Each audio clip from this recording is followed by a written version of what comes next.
October 1st, 1907. Fifth Avenue was already the most expensive street in America, but on this particular autumn morning, something new appeared at its northern edge that made every other building look suddenly provincial. The Plaza Hotel.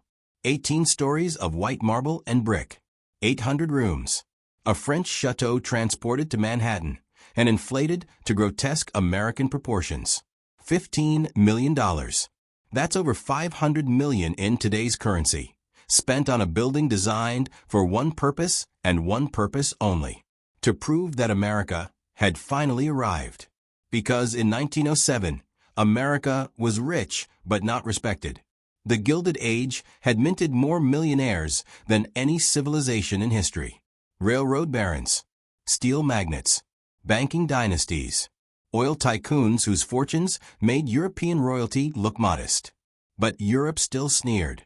American money was new money, loud, tasteless, stained with the sweat of immigrants and the blood of workers who died building the infrastructure that created these impossible fortunes. The Vanderbilts could buy chateaux in France, but French aristocrats still considered them vulgar. The Astors could marry into British nobility, but the British still mocked their accents at dinner parties. America needed a palace that would force Europe to shut up, and the plaza was designed to be exactly that. The architect, Henry Janeway Hardenberg, had already proven himself with the original Waldorf Astoria. But the plaza was different. This wasn't just a luxury hotel. It was a geopolitical statement wrapped in Indiana limestone and crowned with a copper mansard roof that gleamed like a military medal. The grand ballroom could seat 1,000 guests beneath ceilings covered in 24-karat gold leaf.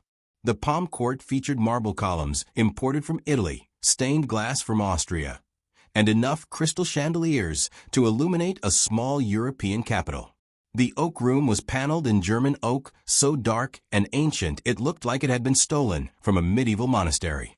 Every doorknob was custom designed, every carpet hand-woven, every piece of silverware stamped with the plaza crest, a symbol that meant nothing historically but was designed to look like it had existed for centuries. This was American ambition at its most naked, the desperate need to manufacture a legacy that Europe had inherited through bloodlines. And it worked. Opening night was a spectacle that dominated newspapers from Boston to San Francisco. Carriages lined Fifth Avenue for blocks. Women in gowns that cost more than houses. Men in white tie and tails.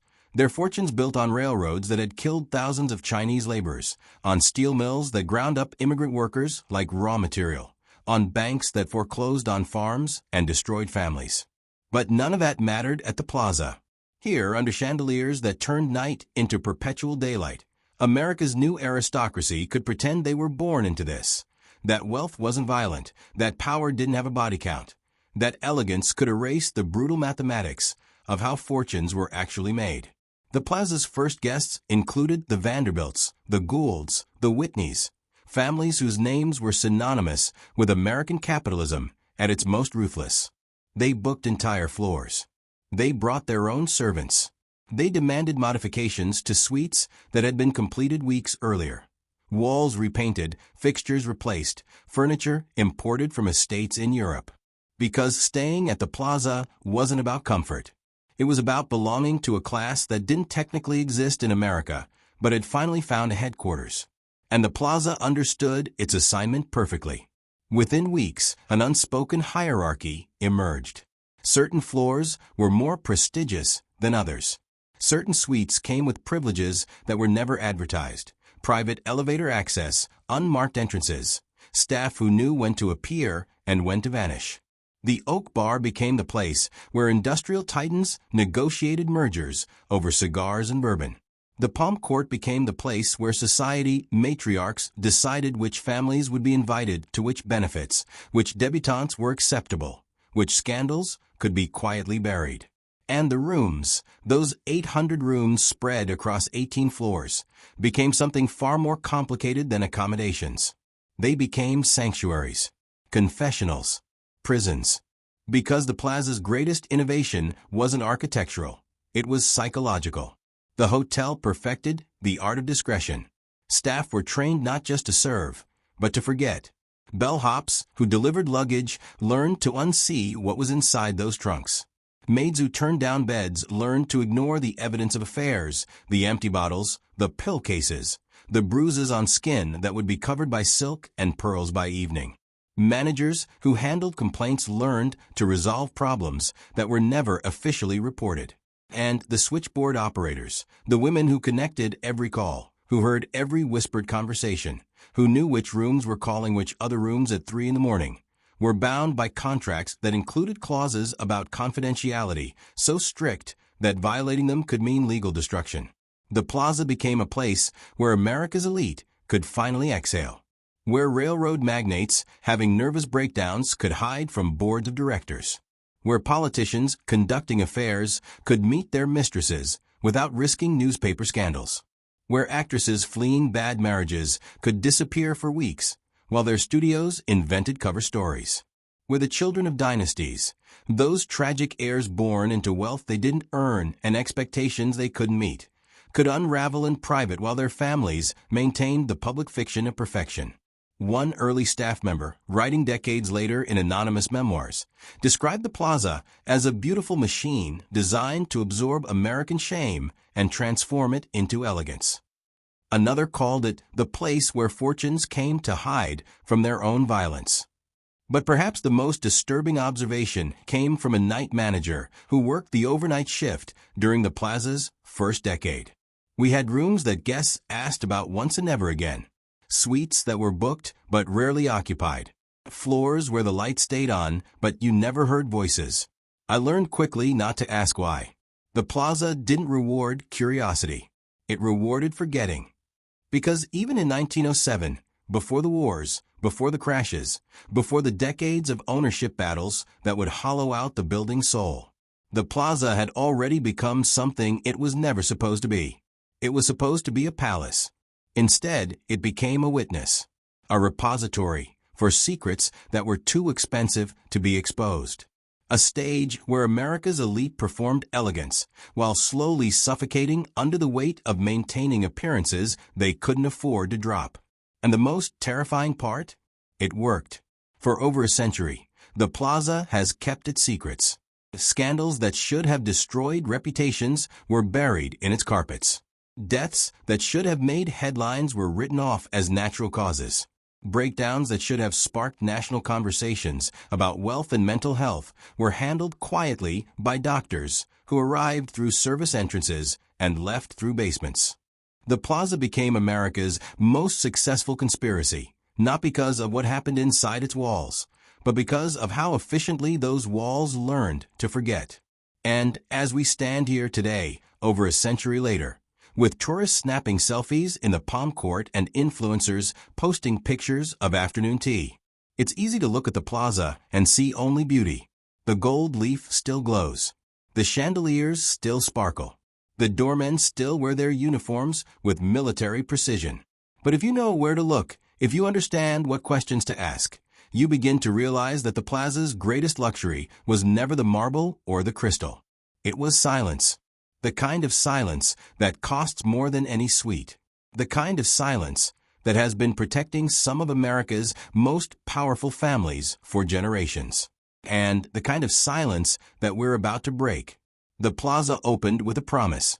Within these walls, you could be anyone you wanted to be. But what it actually offered was far more valuable. Within these walls, you could stop pretending. Between 1907 and 1929, the Plaza became something unprecedented in American history, a neutral zone where the country's most powerful men could finally drop the mask they wore everywhere else. In their offices, they were titans. In their homes, they were patriarchs. In public, they were the architects of American progress, building railroads, forging steel, financing wars, shaping the future of a nation that worshipped success and forgave almost anything in its name. But at the Plaza, behind doors that locked from the inside and walls thick enough to muffle screams, they were just men, fragile men, terrified men, men who discovered that having everything made it impossible to admit you were dying inside. The Oak Room became their confessional. On any given evening in the 1910s, you could find the most feared industrialists in America sitting in leather chairs, bourbon in hand, negotiating deals that would reshape entire industries. And then, after the contracts were signed and the other men had left, sitting alone in the dark, staring at nothing, trying to remember why any of it mattered. A former bartender, interviewed decades later under condition of anonymity, described it like this. They'd come in loud, laughing, slapping backs, talking about millions like it was pocket change. But after midnight, when the room emptied out, some of them would stay. And the silence, God, the silence was worse than anything they ever said out loud. You'd watch these men who controlled half the economy just break. Not crying. Worse, just staring at their hands like they couldn't remember whose hand they were. Because the plaza had become the one place where power didn't protect you from yourself, where wealth couldn't buy peace, where the same ruthlessness that built empires became the knife that carved you hollow from the inside.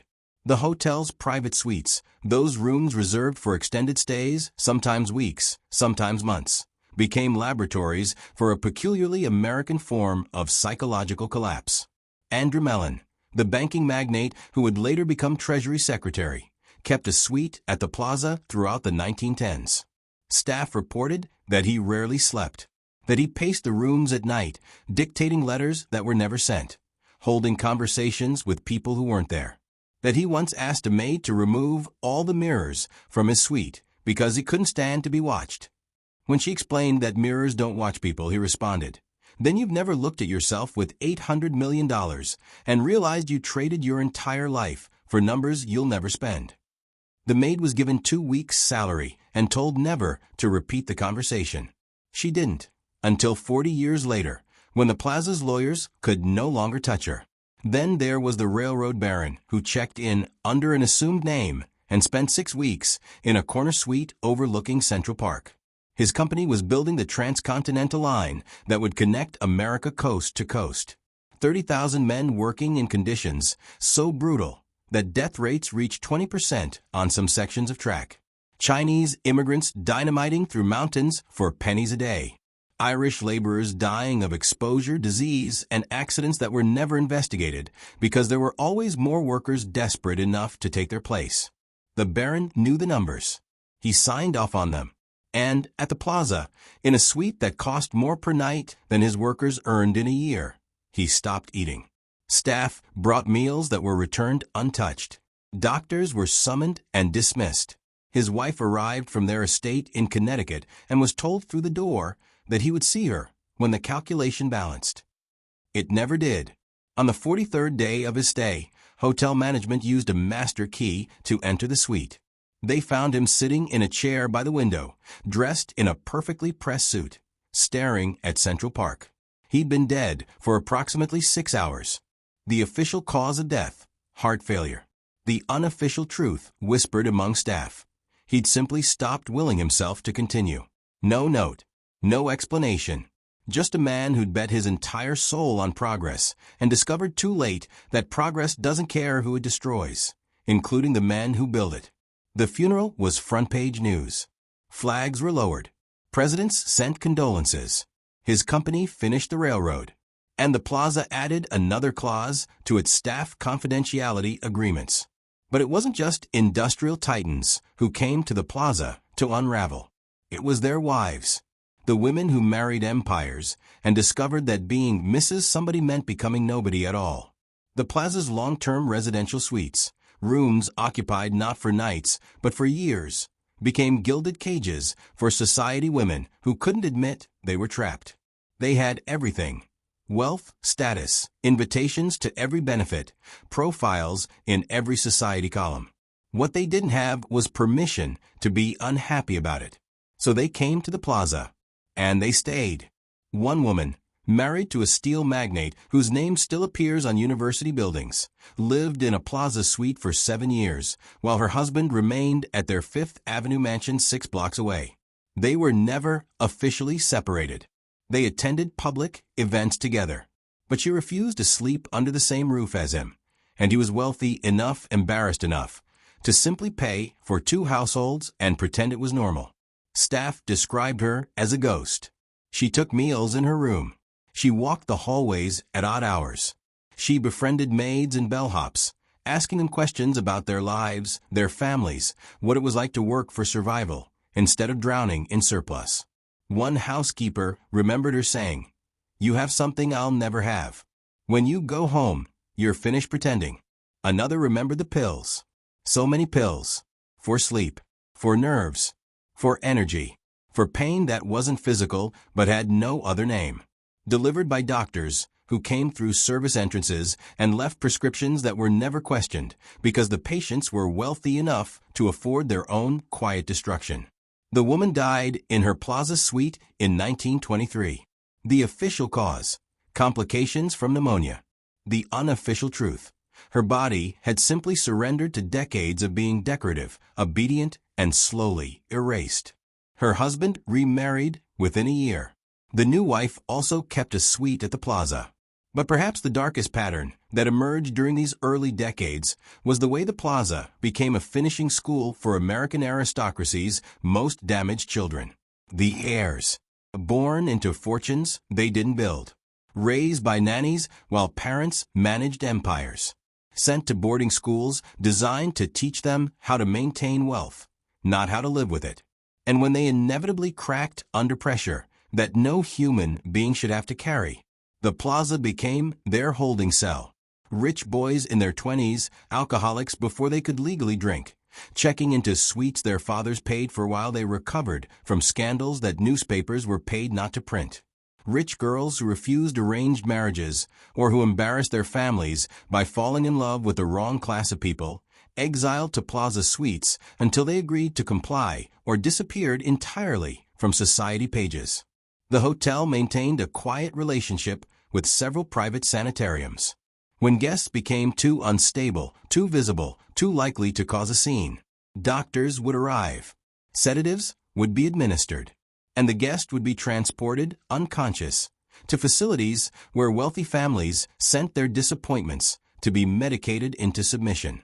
The Plaza never asked questions. The families never complained, and the cycle continued. By 1929, when the stock market collapsed and took half of American wealth with it, the Plaza had already perfected its real business model. It wasn't selling rooms. It was selling silence. The kind of silence that lets powerful men have breakdowns without losing their empires. The kind of silence that lets trapped women scream without anyone hearing. The kind of silence that lets damaged children disappear without investigations. The Plaza had become America's most elegant graveyard, where reputations went to be buried with full honors, where suffering was redecorated as sophistication, and where the cost of maintaining the illusion of perfection was measured not in dollars, but in lives. And the most horrifying part? Everyone involved, the guests, the staff, the families, the doctors, understood exactly what was happening.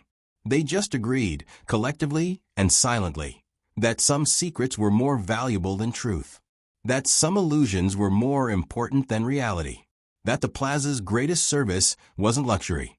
It was looking the other way. By the 1930s, the Plaza had mastered the art of hiding America's industrial elite. But then a new kind of aristocracy arrived, one that was even more fragile, even more desperate, and infinitely more visible. Hollywood had come to New York. And with it came a truth that the Plaza would spend the next 5 decades learning to manage. Fame doesn't protect you from breaking down. It just means you break down in public, unless someone is willing to pay enough to make the public look away. The Plaza became Hollywood's East Coast throne precisely because it understood something the movie studios were desperate to control. The gap between who stars pretended to be on screen and who they actually were off screen was so vast that maintaining the illusion required an entire infrastructure of silence. And the Plaza had been building that infrastructure since 1907. Marlene Dietrich kept a suite at the Plaza throughout the 1930s and 40s, not because she needed one, but because she needed a place where she could stop performing. On screen, she was untouchable, cold beauty, sophisticated European elegance. The woman every man wanted and every woman wanted to be. Off-screen, she was exhausted. Staff described her arriving at the Plaza in full costume. Furs, diamonds, the performance of glamour, so complete that even the doormen believed it. But once the suite door closed, she would collapse. Literally. On the floor. Still in heels, still in makeup, just lying there in silence until she could gather enough energy to stand. One housekeeper interviewed decades later remembered finding her like that, dressed for a premiere, face perfect, lying motionless on an imported Persian rug. I asked if she needed help. She said, "I need to not exist for 10 minutes. Can you arrange that?" I told her I'd come back in an hour. She thanked me like I'd save her life. The housekeeper was given a bonus equal to 6 months' salary and told to forget the conversation. She didn't. Because what she witnessed wasn't unique to Dietrich. It was the pattern. Frank Sinatra kept a suite at the Plaza during his imperial phase in the 1950s, the years when he was the most famous man in America, when his voice could fill stadiums, when presidents took his calls. But at the Plaza, behind doors that required 3 separate keys to open, he was something else entirely.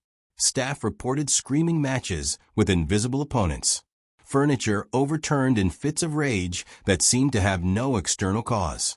Bottles, so many bottles, removed from suites in the morning, replaced by afternoon, empty again by midnight. And the women.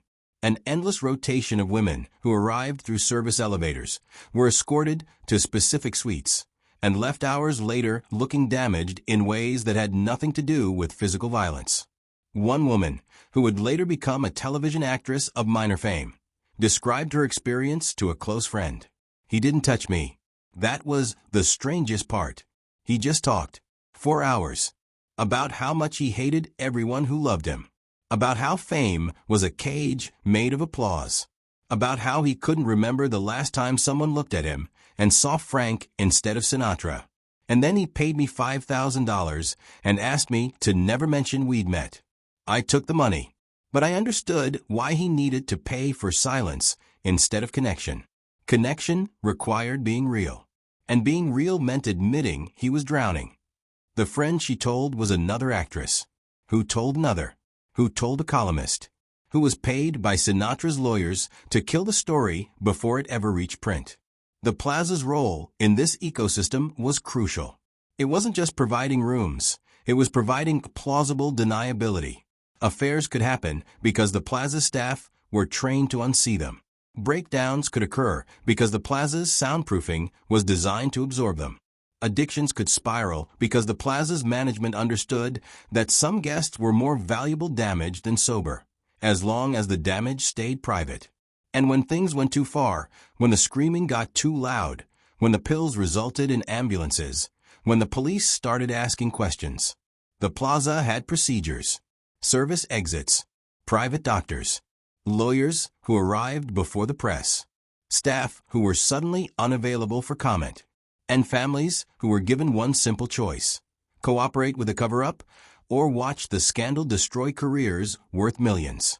Almost everyone chose cooperation, but the political figures who stayed at the Plaza added a different dimension to this conspiracy of silence. Because unlike actors who could claim artistic temperament, politicians couldn't afford even the rumor of instability. Their breakdowns had to be invisible.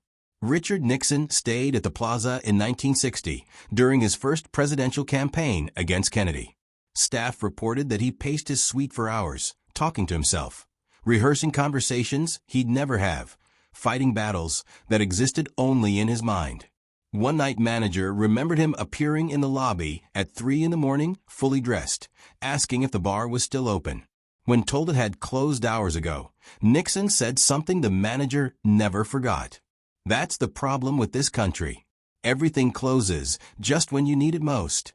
He stood there for a moment, staring at the empty palm court, then turned and went back to his suite. The manager was instructed by his supervisor to put nothing in writing. Nixon lost that election. He'd returned to the Plaza years later, during his presidency, for private meetings that were never added to official schedules. What happened in those meetings? Who attended them? What decisions were made? The Plaza kept those secrets too. Because by the 1960s and 70s, the Plaza had evolved beyond a hotel. It had become a neutral zone where power could be negotiated without witnesses, where deals could be structured without documentation, where the people who actually ran America could meet without the public knowing they'd ever been in the same room.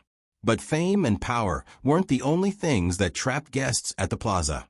Sometimes it was beauty itself.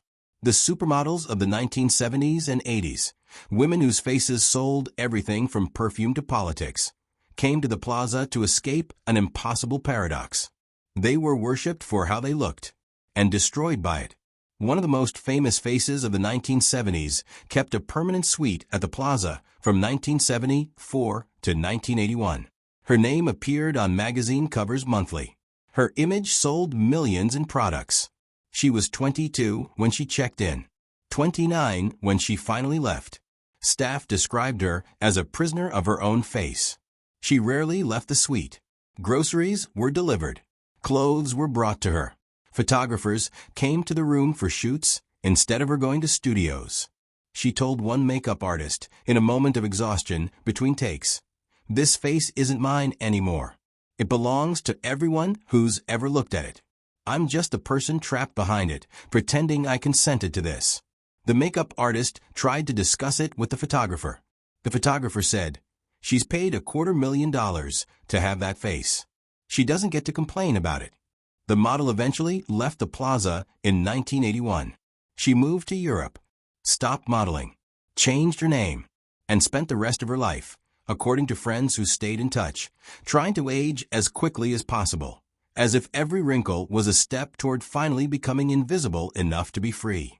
But perhaps the darkest evolution of the Plaza's relationship with fame came with the rise of child stars. Young actors, some as young as 12 or 13, brought to New York for press tours, award shows, Broadway debuts. And their parents, desperate to maximize earnings before their children aged out of cuteness, would book them into the Plaza suites like they were inventory. Staff reported seeing children who should have been in school, in playgrounds, building blanket forts and scraping knees, instead sitting in luxury suites, being prepared like products. Makeup applied to faces that hadn't finished growing. Scripts memorized when they should have been learning multiplication. Smiles practiced in mirrors until they looked natural enough to be believed. One housekeeper remembered a child actor, maybe 14 years old, standing alone in a suite overlooking Central Park. His mother was downstairs doing press interviews. His agent was scheduling his next 5 years. And he was just standing at the window, not looking at the view, not crying, not moving, just standing there like a mannequin waiting to be told what pose to take next. The housekeeper asked if he was okay. He turned to her and said, in a voice that sounded 40 years older than his face, "Do you know what it's like to be valuable but not real?" She said she didn't. He said, "Lucky you." The housekeeper reported the conversation to management, concerned about the child's welfare. Management thanked her and suggested she focus on her actual job responsibilities.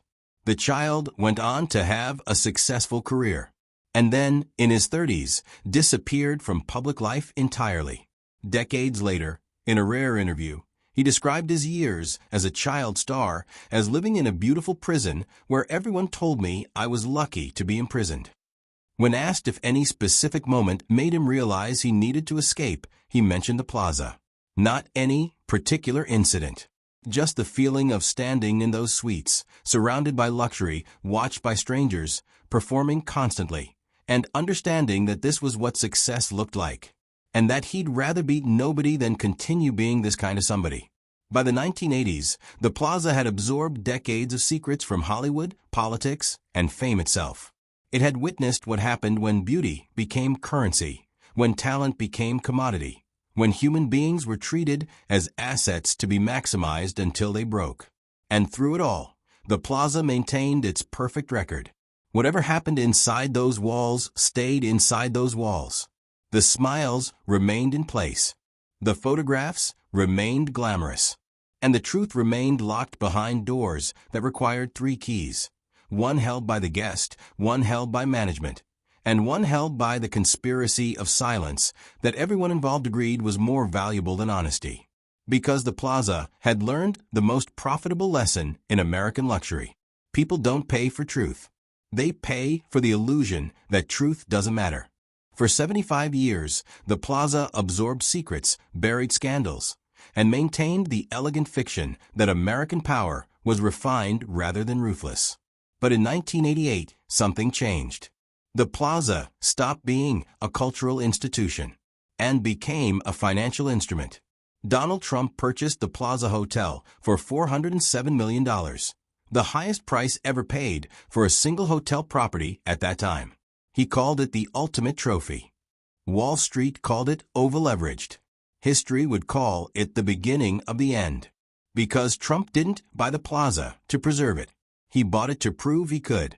And in doing so, he transformed the hotel from a repository of secrets into a billboard for ego, setting in motion a cycle of ownership battles that would spend the next 3 decades slowly gutting everything that had once made the Plaza sacred.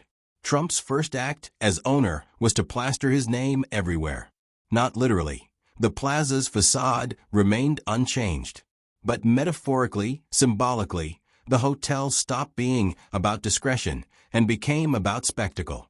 Press conferences held in the Palm Court. His portrait hung in public spaces. Plaza employees instructed to mention his ownership when speaking with guests.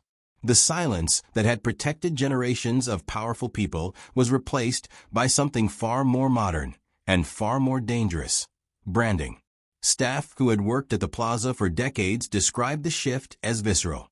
One longtime concierge, who'd spent 30 years learning the art of invisible service, remembered the moment he understood everything had changed.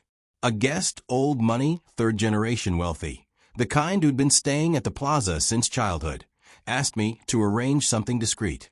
Nothing illegal, just private. Before Trump, I would have handled it with one phone call and absolute silence. But under the new management, there were forms, documentation, approval processes.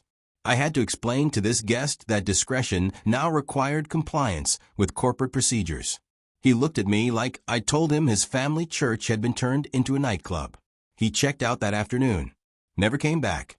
Dozens of long-time guests did the same. The families who'd kept suites at the Plaza for generations, who'd trusted the hotel with their secrets, their breakdowns, their hidden lives, quietly moved to other hotels. Because discretion isn't about security systems or legal contracts. It's about trust. And Trump had transformed the Plaza from a trusted confidant into a corporate asset. But the real damage wasn't reputational, it was financial. Trump had purchased the Plaza using massive debt, $407 million in acquisition costs, plus another $50 million in renovations he demanded immediately, plus operating expenses for a luxury hotel that required hundreds of staff to maintain standards that were now impossible to meet at the scale Trump needed to justify the debt. The math didn't work. It never worked. By 1992, just 4 years after purchase, Trump was forced to file for bankruptcy protection.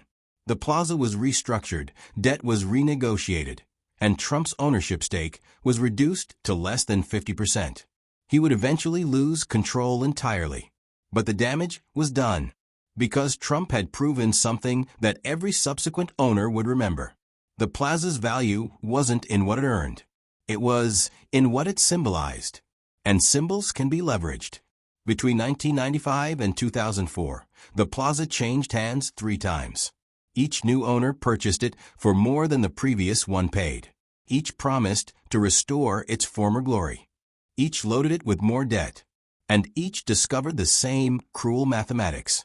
A hotel that requires absolute discretion cannot be run at the scale necessary to service hundreds of millions in leveraged debt. You can have profits or you can have privacy, but you cannot have both. The Plaza chose profits, and in doing so, it began to die. The residential suites, those rooms that had housed society matrons, industrial titans, and Hollywood stars for months or years at a time, were phased out. Too inefficient. Not enough turnover. Long-term guests demanded too much custom service for too little revenue. Better to convert those suites to nightly rentals at premium prices. Better to prioritize tourists over residents. Better to be a destination than a home. The staff who'd spent decades learning the names, preferences, and secrets of regular guests were replaced by younger workers trained in efficiency rather than intimacy. bellhops who could move luggage faster, but didn't remember that Mr. Harrison preferred his newspaper folded, not rolled. Concierges who could book restaurant reservations, but didn't know that Mrs. Pemberton needed her pills delivered at precisely 9 p.m. without knock or announcement. Housekeepers who could clean rooms in record time, but didn't understand that some guests required silence, not cheerfulness. The plaza became faster, cheaper to operate, and infinitely more profitable. It also became soulless. One long-time guest, a financier who'd kept a plaza suite for 23 years, described checking in during the early 2000s and realizing he didn't recognize a single staff member. I asked for James. He'd been my preferred bellhop for over a decade. They told me James had retired. I asked for Margaret at the concierge desk. They told me she'd been let go in restructuring. I stood in that lobby, a lobby I'd walked through hundreds of times, and realized I was in a museum of a place that no longer existed. Everything looked the same, but the soul was gone. He checked out 2 days into a planned 3-week stay, never returned. And then came the final transformation. In 2005, the hotel was sold again, this time to Israeli billionaire Elad Properties for $675 million. The new owner announced an ambitious plan: convert most of the plaza into luxury condominiums. Only a fraction would remain as hotel rooms. The rest would be sold as private residences, some for over $40 million per unit. On paper, it made perfect financial sense. Selling condos generates immediate capital. Hotels generate revenue over time. For investors looking to flip properties rather than operate them, condos were infinitely more profitable. But for the plaza, it was an execution. Because a hotel, even a commercial one, maintains some essence of public space. Anyone with money can stay. But condominiums are private property. Locked, gated, owned. The hallways that once connected a community, even a dysfunctional, secretive, troubled community, became sectioned off. Entire floors were sealed. Elevators were restricted. Areas that had once been accessible to guests became the exclusive domain of owners who might visit once or twice a year. The renovation took nearly 3 years. During that time, the plaza closed entirely. When it reopened in 2008, it was technically still the plaza, but only 282 of the original 800 rooms remained as hotel accommodations. The rest had been converted into 181 private condos. And the character of the building had fundamentally changed. The new condo owners weren't the families who'd kept suites for generations. They were international investors, hedge fund billionaires looking for New York real estate, foreign oligarchs parking money in stable American assets, celebrities buying trophy properties they'd never actually live in.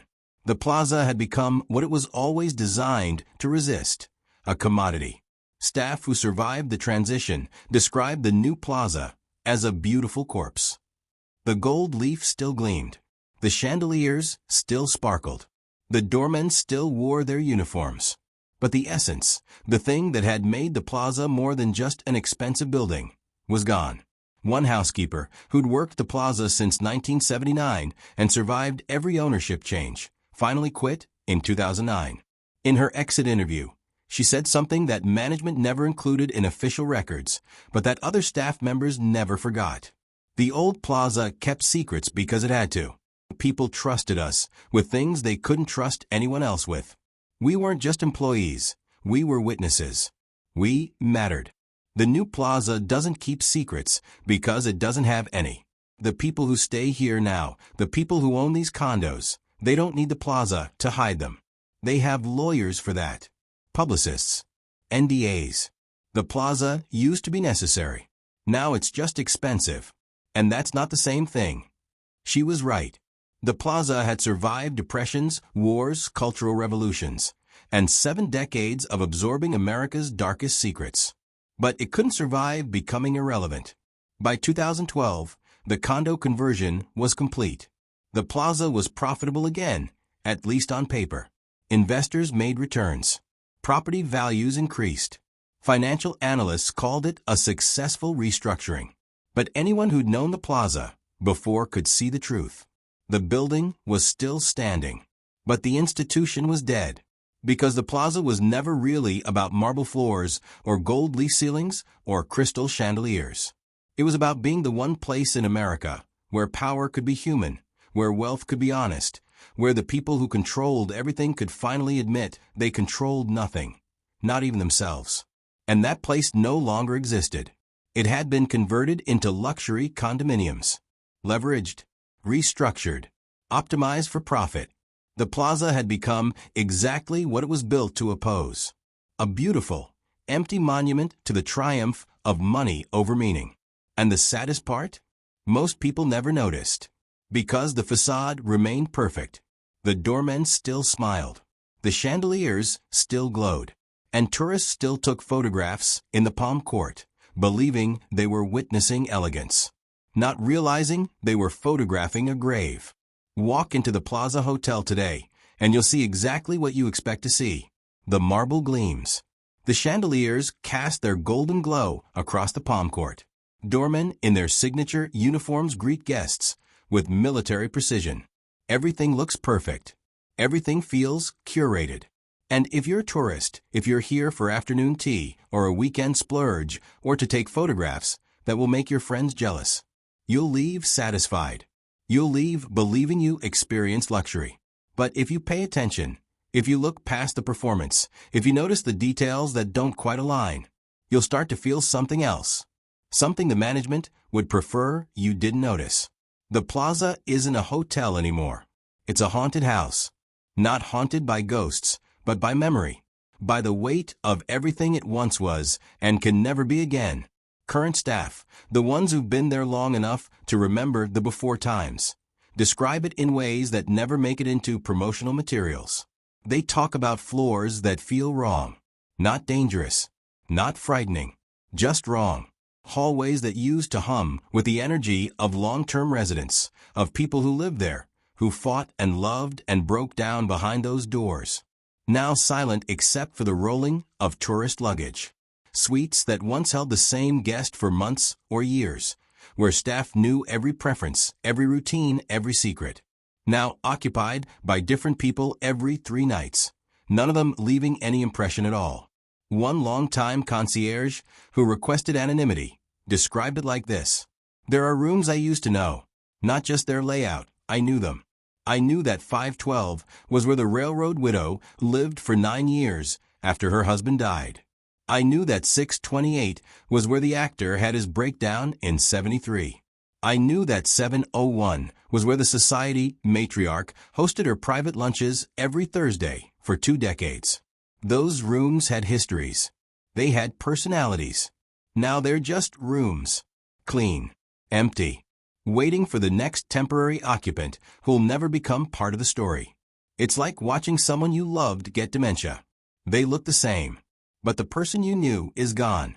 But it's not just the rooms that feel hollow. It's the systems. The plaza once operated on an intricate network of unwritten rules, understood hierarchies, and silent agreements that took years to learn and could never be taught. You knew which guests needed privacy and which needed attention. You knew which suites had histories that required delicate handling. You knew which families had been coming here for generations, and which were new money trying to purchase belonging. And most importantly, you knew when to forget what you'd seen. That knowledge, that institutional memory, was passed down from veteran staff to newcomers like an oral tradition. But when the plaza purged most of its long-time employees during the condo conversion, that tradition died. The new staff are efficient professional, trained in modern hospitality management. But they don't know the stories. They don't know why certain suites are avoided by older guests. They don't know which families stopped coming after the conversion. They don't know what the plaza used to mean. And because they don't know, they can't moor it. Which means the only people who feel the loss are the ones who remember. The guests who return after years away and realize everything looks the same but feels different. The retired staff who occasionally visit and stand in the palm court, seeing the ghosts of conversations that happened decades ago in spaces that have been redesigned 3 times since. The historians who study the plaza's archives and notice the gaps. Entire decades where documentation suddenly becomes sparse, where incidents that should have been recorded simply vanished from official memory. Because the plaza's greatest asset was never its physical beauty. It was its willingness to remember what others wanted forgotten, and then, when necessary, to forget on command. But that skill required continuity. It required staff who'd been there long enough to know what silence protected. And in the modern plaza, where staff turnover is high, where efficiency is prioritized over intimacy, where the condo owners have no connection to the hotel's history, that continuity no longer exists. There are still moments, though. Small fractures in the perfect facade where the old plaza shows through. A bellhop who's been there since the 1990s, who still remembers how to move through the building using the original service corridors, the ones that haven't been converted or blocked off, who can still navigate the old routes that allowed staff to appear and disappear without guests ever seeing them coming or going. He describes it as muscle memory. I can still do the old paths in my sleep, but sometimes I'll turn a corner and run into a wall that didn't used to be there. Or I'll reach for a door that's been sealed off. The building still remembers, but it's being forced to forget. Or the night manager who keeps records that aren't officially part of hotel documentation. Nothing scandalous. Nothing that would violate privacy. Just notes about which guests are repeats, which families used to come regularly but stopped after 2008, which suites seem to have higher turnover than others. She calls it her ghost registry. When asked why she maintains it, she said, "Because someone should remember. Even if it doesn't matter anymore. Even if no one cares. Someone should know that this place meant something to people. That it wasn't always just a transaction. There are the long-time guests who still return, despite everything. Fewer every year. Some because they can't afford it anymore. The plaza's rates have increased exponentially as it caters to international luxury travelers rather than domestic regulars. Some because they're too old, too frail, or simply too heartbroken by what's been lost. But the ones who do return often describe a strange dissonance. One guest, who'd stayed at the plaza annually since 1967, checked in for what would be his last visit in 2019. He told the front desk agent, "I keep coming back hoping to find the hotel I remember. But I think I'm actually coming back to say goodbye. Not to the building. The building's fine. To the idea of what this place used to represent."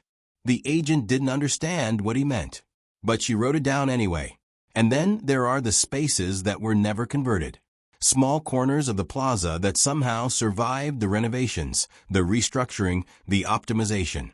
A back stairwell that still has the original wallpaper from 1907.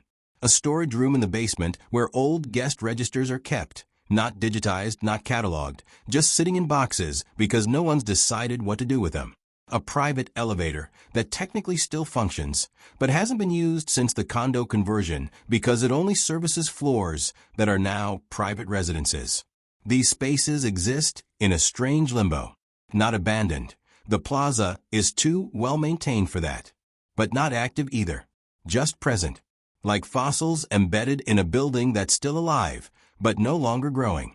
One maintenance worker, who has access to areas guests never see, described finding an old employee break room that had been closed off during renovations and apparently forgotten. The calendar on the wall was from 2006. There were coffee cups still in the sink, coats still hanging on hooks. Like everyone just walked out one day and never came back. Which, I guess, is basically what happened. He took photographs, but was told by management not to share them. The plaza prefers not to acknowledge its abandoned spaces. But perhaps the most telling evidence of what's been lost comes from what no longer happens at the plaza. The private negotiations that used to take place in the Oak Room moved to law offices. The discreet affairs that used to be hidden in residential suites, conducted in hotels with fewer condo owners to complain. The long-term guests who treated the plaza as home, relocated to buildings that still offer residential services. The celebrities who used to hide there now prefer boutique hotels with actual privacy instead of corporate efficiency. The political figures who used to hold quiet meetings shifted to private clubs or secure government facilities. The plaza used to be necessary for all of these things. Now it's just one option among many. And in losing its necessity, it lost its power. Because the Plaza's real currency was never luxury. It was trust. The trust that powerful people placed in an institution that would protect them when they were vulnerable. And that trust can't be rebuilt with renovations. It can't be restored with marketing. It requires time, continuity, and a commitment to discretion that modern corporate ownership simply cannot provide. So the Plaza continues. Still beautiful, still expensive, still photographed, reviewed, and celebrated as an icon of New York luxury. But to those who knew it before, it reads like a eulogy written in marble and gold leaf. A monument to something that no longer exists, but refuses to be forgotten. One former staff member, now in her 80s, returned to the Plaza in 2023 for the first time in over a decade. She stood in the Palm Court, surrounded by tourists and afternoon tea service, and wept quietly. When a current staff member asked if she was all right, she said, "I'm fine. I'm just saying goodbye to ghosts." The staff member asked what she meant. She smiled and said, "Ask me in 30 years. If you're still here, you'll understand." But the truth is, in 30 years, there may be no one left who remembers what the Plaza once was. No staff members who worked through the transition. No guests who experienced the before times. No institutional memory to preserve what made this place more than just expensive rooms in a prestigious location. The Plaza will still stand. The marble will still gleam. The chandeliers will still sparkle. But the hotel, the real hotel, the one that mattered, will exist only in stories like this one, told by people who remember, to people who never got to experience it. Because the Plaza's greatest tragedy isn't that it changed. Everything changes. The tragedy is that it changed into something that looks identical to what it was, but has forgotten entirely why it mattered. The Plaza still shines, but now it reflects only itself. A perfect, polished surface showing nothing but its own beauty, with no memory of the secrets, the pain, the humanity it once held. The Plaza isn't dead. It's something worse. It's become exactly what it was built to oppose. A beautiful lie about American luxury, where everything looks perfect and nothing is real.